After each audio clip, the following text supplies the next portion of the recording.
5 seconds.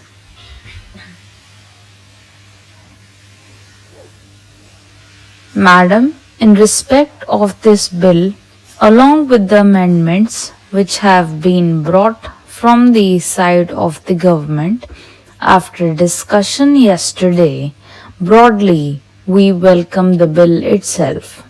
But this should have been discussed among the chief ministers of the various states. They are implementing agency. It is being done very expeditiously, but much discussion is needed in this bill. Every citizen, including a woman, is having the right to live with the dignity and honor which is guaranteed in Article 21 of the Constitution. Sexual harassment, like even eve-teasing of women, amounts to violation of rights guaranteed under Articles 14 and 15 of the Constitution of India. For meaningful right within the ambit of Article 21 of the Constitution, every woman is entitled to elimination of obstacles and discrimination based on gender for her development.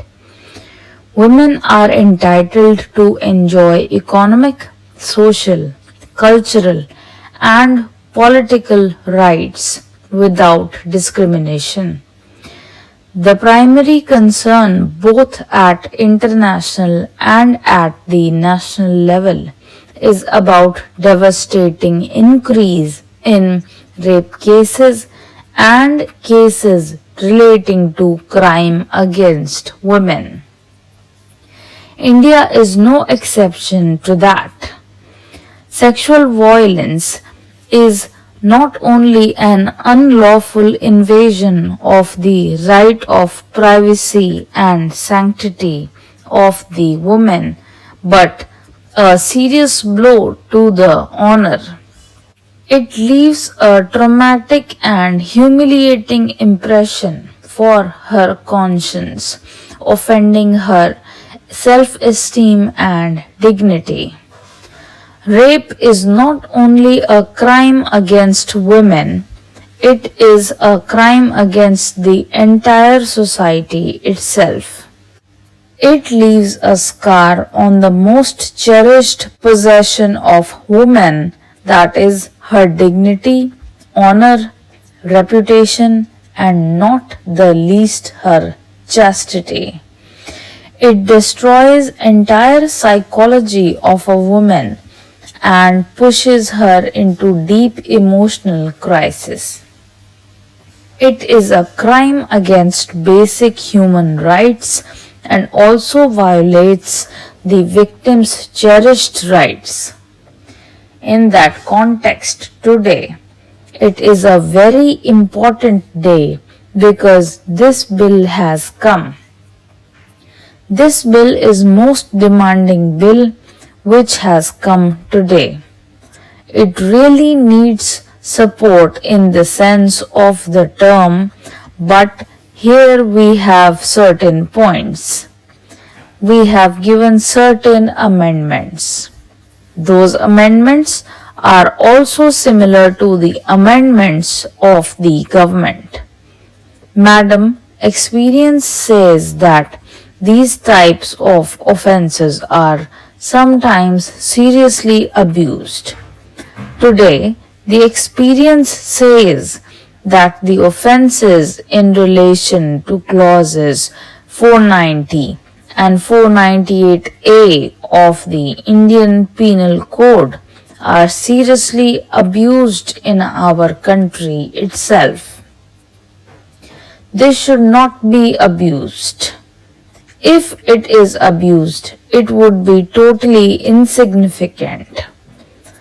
If it is not abused, if it is properly exercised in proper cases, it will really uphold the dignity and the right of the woman itself. What I believe is that one's dignity may be assaulted, vandalized, and cruelty mocked, but it can never be taken away unless it is surrendered. Therefore, if woman wants to keep her dignity in the country itself, she must resist herself from lodging unnecessary complaints. She should not abuse the power which has been in the act itself. A very stringent act has come in respect of the clause 376. That should be done, but the point is that the implementation is needed. From the House, we can pass a bill, but implementation is rested with the implementing agency. We are having a sufficient law, but the unfortunate part is that implementation is not being done. The implementing agency should be very much cautioned, and respective states should come up with an appropriate law in service matters. If the implementing agency does not implement the act itself, they should proceed against implementing officer itself. Madam, today there is a need for a wide circulation of these laws. We have seen that various amendments have come for the age to be from 16 years to 18 years with consent. Even with consent, as the law stands today, if an amendment comes, it will be 18 years. If there is any physical contact that would be coming within the purview of the rape itself. How many children know about this law? Therefore, this law has to be circulated. It is not enough if just the law has been passed, but a wide circulation of this law is required to be made. People have to be made educated in respect of this law from the village to the top level, whether he or she is uneducated or educated. A wide circulation of this law is needed. People of this country are to be educated. Up to 18 years of age, even a physical relationship comes within the purview of the rape. I therefore propose that a course should be introduced in the appropriate institution for the children above the age of 14 years, mentioning about the offenses. They must know what the offenses are. The children do not know about the offenses. There cannot be any excuse for a rapist in this country. If a rapist is there, he should be properly punished. When it is required, he should be hanged. In the case of first time offense, it should be up to 14 years.